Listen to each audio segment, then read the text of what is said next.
Hi നമസ്കാരം. നമ്മളിന്ന് വന്നിരിക്കുന്നത് നമ്മുടെ ലൂസിക്കും ലൂണയ്ക്കും ഇതുവരെ എടുത്ത വാക്സിൻ്റെ ഡീറ്റെയിലും അവരുടെ ഹിസ്റ്ററി, ഇതാണ് അവരുടെ വാക്സിൻ്റെ ഹിസ്റ്ററി ബുക്കുകൾ, അതിനെക്കുറിച്ചും പറയുന്നതിന് വേണ്ടിയിട്ടാണ് വന്നിരിക്കുന്നത്. ഇപ്പോൾ ഇത് നമുക്ക് പാലക്കാട് മുനിസിപ്പാലിറ്റി ജില്ല മൃഗസംരക്ഷണ കേന്ദ്രം പാലക്കാട് അവിടുന്ന് തന്നിട്ടുള്ള ഒരു ബുക്കാണ്.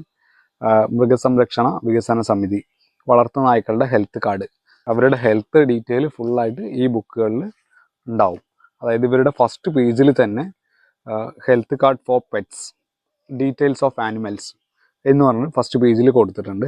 ഇതിൽ അവരുടെ പേര്, അവരുടെ നിറം, ജെൻസ് ഏതാണ് ബ്രീഡ് എന്ന് വെച്ചാൽ അത് കൊടുക്കാം, അതുപോലെ മെയില് ഫീമെയില്, അതുപോലെ ഏജ്. നമ്മൾ ഫസ്റ്റ് ടൈം അവരുടെ ആ ക്ലിനിക്കിൽ പോകുമ്പോൾ അതല്ലെങ്കിൽ ആ മൃഗസംരക്ഷണ സമിതിയുടെ മൃഗസംരക്ഷണ കേന്ദ്രത്തിൽ പോകുന്ന സമയത്ത് എത്രയാണോ പ്രായം അതാണ് നമ്മളെ കൊടുത്തിരിക്കുന്നത്. ഇത് ഇവരെ കൊണ്ടുപോയിരിക്കുന്നത് 61ാമത്തെ ദിവസമാണ് ആദ്യമായിട്ട് കൊണ്ടുപോയിരിക്കുന്നത്. അപ്പോൾ അതിൻ്റെ ഡീറ്റെയിൽ ആണ് അതിൽ കൊടുത്തിട്ടുള്ളത്. അതുപോലെ ഡീറ്റെയിൽസ് ഓഫ് ഓണറുടെ പേരും ഡീറ്റെയിലും ഒക്കെ കൊടുത്തിട്ടുണ്ട്. പിന്നെ അതുപോലെ തന്നെ ലൈസൻസ് നമ്പർ, നമ്മൾ പഞ്ചായത്ത് അല്ലെങ്കിൽ മുനിസിപ്പാലിറ്റി അല്ലെങ്കിൽ കോർപ്പറേഷൻ ഇതിൽ ഏതിലെങ്കിലും ഒന്നിൽ രജിസ്റ്റർ ചെയ്തിട്ടുണ്ടാവണം നമ്മുടെ ഡോഗിനെ, എന്നിട്ട് ലൈസൻസ് എടുത്തിരിക്കണം. അപ്പോൾ ആ ലൈസൻസ് എടുത്തതിൻ്റെ അതിൻ്റെ നമ്പറാണ് പിന്നെ ഒന്ന് ഇതിൽ കൊടുത്തിരിക്കുന്നത്. അത് നിർബന്ധമായിട്ട് എടുക്കേണ്ട ഒരു കാര്യമാണ് ലൈസൻസ് ശരിക്കും പറഞ്ഞാൽ. ഇല്ലെങ്കിൽ അവർ പിന്നീട് എന്തെങ്കിലും ഒരു പ്രശ്നം ഉണ്ടാക്കുകയാണെങ്കിൽ അത് ആരെങ്കിലും കടിക്കുക അങ്ങനെ എന്തെങ്കിലുമൊക്കെ പ്രശ്നം ഉണ്ടാകുമ്പോഴാണ് ഇതിൻ്റെ ഡീറ്റെയിലുമായിട്ട് നമുക്ക് നിയമപരമായിട്ട് ഒരുപാട് പ്രശ്നങ്ങൾ ഉണ്ടാകാനുള്ള സാധ്യതയുണ്ട്. അപ്പോൾ നമ്മൾ ഇവരുടെ ഈ ഫസ്റ്റ് പേജിൽ ഇനി വരുന്നത് വാക്സിനേഷൻ റെക്കോർഡ്സ് ആണ്. അതിനു മുമ്പ് പേവിഷബാധ ചില സത്യങ്ങൾ അതിന് അങ്ങനെ ഒരു പേജിൽ കൊടുത്തിട്ടുണ്ട്. എല്ലാ സസ്തനികളെയും ബാധിക്കുന്നു. പേവിഷബാധ എല്ലാ സസ്തനികളെയും ബാധിക്കുന്നു. രോഗലക്ഷണങ്ങൾ പ്രത്യക്ഷമായാൽ ചികിത്സയില്ല. ഇന്ത്യയിൽ വർഷം തോറും വളരെയധികം പേവിഷബാധ രോഗങ്ങൾ റിപ്പോർട്ട് ചെയ്യുന്നു. പ്രതിരോധം മാത്രമാണ് ഏക പ്രതിവിധി. രോഗം എങ്ങനെ ലഭിക്കുന്നു എന്നതിനെക്കുറിച്ചൊരു സംഭവമുണ്ട്. രോഗബാധിതരായ നായ, വവ്വാൽ, കുരങ്ങ്, കുറുക്കൻ, ചെന്നായ, പൂച്ചകൾ എന്നിവയുടെ ഉമിനീരിൽ നിന്നും നേരിട്ടുള്ള നായയുടെ കടി മൂലം ഉമിനീര് വൃഷണങ്ങളിലോ മുറിവുകളിലോ ഉൾപ്പെടുന്നത് വഴി ഈ രീതിയിലെല്ലാം പേവിഷബാധ ഏൽക്കാനുള്ള സാധ്യതയുണ്ട്. കാരണം നമ്മുടെ ഡോഗ് കടിക്കുന്നത് കൊണ്ട് മാത്രമല്ല, അതുപോലെ ഡോഗ് വളർത്തുന്നത് കൊണ്ട് മാത്രമല്ല, ഇത്രയും ഈ മുകളിൽ പറഞ്ഞ എല്ലാ ജീവികളിൽ നിന്നും പേവിഷബാധ ഏൽക്കാനുള്ള സാധ്യതയുണ്ട്. അപ്പോൾ ഡോഗ് മാത്രമല്ല പേവിഷബാധയ്ക്ക് കാരണക്കാരൻ. അതുപോലെ പേവിഷബാധ നിർമ്മാർജ്ജനം എങ്ങനെ? കൃത്യവും സമയബന്ധിതവുമായ പ്രതിരോധ കുത്തിവയ്പ്പുകൾ വഴി. ഒരു പ്രതിരോധമാണ്. രണ്ടാമത്തെ, രോഗബാധിതരായ മൃഗങ്ങളുടെ ആക്രമണത്തിന് ശേഷം വൈകാതെയുള്ള വൈദ്യ ചികിത്സ. രോഗത്തെക്കുറിച്ചുള്ള ശരിയായ ധാരണയും മനോഭാവവും വളർത്തുക വഴി. പിന്നെ അടുത്തത്, തെരുവ് നായ്ക്കളുടെ നിർമ്മാർജ്ജനം. ഇതൊക്കെയാണ് പേവിഷബാധ നിർമ്മാർജ്ജനം എങ്ങനെ ചെയ്യാമെന്നതിനെ കുറിച്ചൊരു ഡീറ്റെയിൽ അതിൽ കൊടുത്തിരിക്കുന്നത്. നമ്മുടെ അടുത്ത പേജിലായിട്ട് കൊടുത്തിരിക്കുന്നത് വാക്സിനേഷൻ റെക്കോർഡ്സ് ആണ്. വാക്സിനേഷൻ റെക്കോർഡ്സ് എന്ന് പറയുമ്പോൾ ഫസ്റ്റ് പപ്പി ഡി പി ആണ്. അത് ഞാൻ ഡോഗ് മേടിക്കുമ്പോൾ തന്നെ അവർ കൊടുത്തിട്ടുള്ള ഒരു വാക്സിൻ ആയിരുന്നു.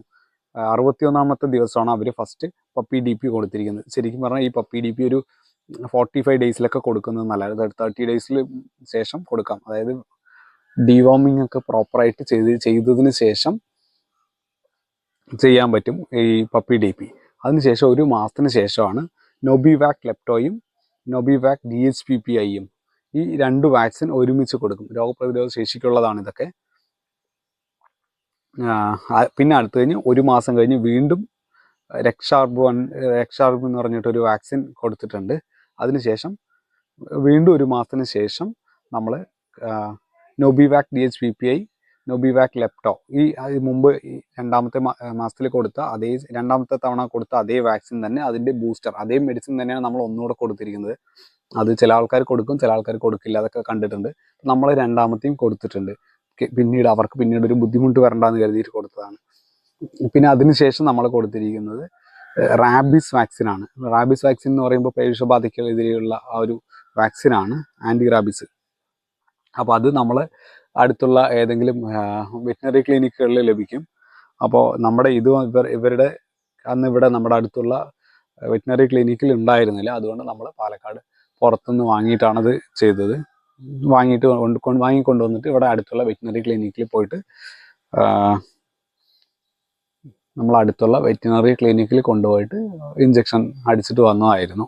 അപ്പോൾ ഇത്രയൊക്കെയാണ് ഇവരുടെ വാക്സിൻ്റെ ഡീറ്റെയിൽ ആയിട്ട് ഈ പേജിൽ കറക്റ്റായിട്ട് കൊടുത്തിരിക്കുന്നത്. നമ്മളിത് എന്നും സൂക്ഷിക്കുന്നതുകൊണ്ട്, ഈ ബുക്ക് സൂക്ഷിക്കുന്നതുകൊണ്ട് നമ്മൾ എപ്പോഴൊക്കെയാണ് ഏതൊക്കെ വാക്സിനാണ് എടുത്തിരിക്കുന്നത് എന്നുള്ളത് വ്യക്തമായിട്ട് അറിയാൻ സാധിക്കും.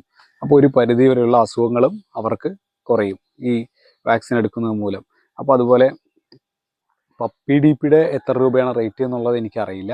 DHPP ഞാൻ മേടിച്ചത്, DHPPയും നൊബിവാക് ലെപ്റ്റോയും കൂടെ മേടിച്ചത് 600 രൂപയ്ക്കോ എന്താണ്, 585 600 രൂപ അങ്ങനെ എന്തോ ആണ് ഒരാൾക്കുള്ളത്. ഇപ്പോൾ 2 ആൾക്കുള്ളത് നമ്മൾ മേടിക്കുമ്പോൾ ആ ഒരു എമൗണ്ടിനാണ് മേടിച്ചത്. ഇപ്പോൾ ലോക്കലിൽ മേടിക്കുമ്പോൾ ചിലപ്പോൾ അതിലും കൂടും. ഞാനത് അവിടെ ഒന്നിച്ച് 600 രൂപയില്ല, അതിലും താഴെ മേടിച്ചത് കേട്ടോ. അപ്പോൾ ഇതാണ് ഇതിൻ്റെ റേറ്റിൻ്റെ ഇതൊക്കെ. ഏകദേശം ഒരു വാക്സിൻ്റെ ഡീറ്റെയിൽ ഒരാൾക്ക് 600 രൂപ വരും. ഈ DHPP 2 തവണ അടിക്കുമ്പോഴേക്കും 600 1200 രൂപ ഏതാണ്ട് വരും. പിന്നെ പപ്പി DP അതും 300 400 രൂപയാണെന്നാണ് എൻ്റെ ഒരു ഊഹം. അത് നമ്മളവിടെ അടിച്ചിട്ടില്ല. പിന്നെ ഇത് റാബീസ് വാക്സിൻ്റെ 250 രൂപയ്ക്കാണ് ഞാൻ മേടിച്ചത്, പാലക്കാട് നിന്ന് മേടിച്ചാണ്. അതിവിടെ ലോക്കൽ ഇല്ലാത്തതുകൊണ്ടാണ്. ചിലപ്പോൾ നമ്മുടെ ഇവിടെ ഉണ്ടെങ്കിൽ അത് ഇവിടുന്ന് പഞ്ചായത്തിൽ നിന്ന് തന്നെ, അവരുടെ വെറ്റിനറി ക്ലിനിക്കിൽ നിന്ന് തന്നെ ഈ ഒരു വാക്സിൻ അടിച്ചു തരും. അപ്പോൾ ഇത്രയൊക്കെയാണ് ഈ ബുക്കിലുള്ളത്. പിന്നെ അടുത്ത പേജിലായിട്ട് വാക്സിനേഷൻ ഡീറ്റെയിൽസ് കഴിഞ്ഞ് കഴിഞ്ഞാൽ പിന്നെ ഡീവോമിങ്ങിൻ്റെ ഡീറ്റെയിൽ. നമ്മൾ ഓരോ തവണ ഡീവോമിങ് ചെയ്യുമ്പോഴും ആ ഡേറ്റും അതിൻ്റെ കൂടെ ഈ ടാബ്ലറ്റിൻ്റെ കൂടെ ഒരു സ്റ്റിക്കറും കൂടെ ഉണ്ടാവും. അതിൽ ഏത് കമ്പനിയുടെ ആണെന്നുള്ളത് അതിൽ തന്നെ ഡേറ്റ് മെൻഷൻ ചെയ്യാനുള്ള സ്പേസും ഉണ്ടാവും. അത് ഇവിടെ ഒട്ടിച്ചതിന് ശേഷം മെൻഷൻ ചെയ്ത് കഴിഞ്ഞാൽ നമുക്ക് എപ്പോഴാണോ ഡീവോമിങ് ചെയ്തത് എന്നതിനെക്കുറിച്ചുള്ള വ്യക്തമായിട്ടുള്ള ഡീറ്റെയിലൊക്കെ കിട്ടും. അപ്പോൾ ഈ ബുക്ക് വൃത്തിയായി സൂക്ഷിക്കുക. അതിൽ അവരുടെ എല്ലാ ഹിസ്റ്ററിയും കാണുന്ന പോലെ തന്നെ സൂക്ഷിക്കുമ്പോൾ നമുക്കൊരു ഗുണമാണ്. അതുപോലെ പഞ്ചായത്ത് ലൈസൻസ് നിർബന്ധമായിട്ട് എടുത്തിരിക്കണം. പിന്നെ മറ്റൊന്നും ഈ ബുക്കിൽ ഇല്ല. ഇത്രയൊക്കെ ഈ വീഡിയോയിലുള്ളൂ. അപ്പോൾ ഇത്രയൊക്കെയാണ് ഈ വീഡിയോയിൽ. വീഡിയോ ഉപകാരപ്രദമായെങ്കിൽ വീഡിയോ ലൈക്ക് ചെയ്യുക, ഷെയർ ചെയ്യുക, സബ്സ്ക്രൈബ് ചെയ്യുക. താങ്ക്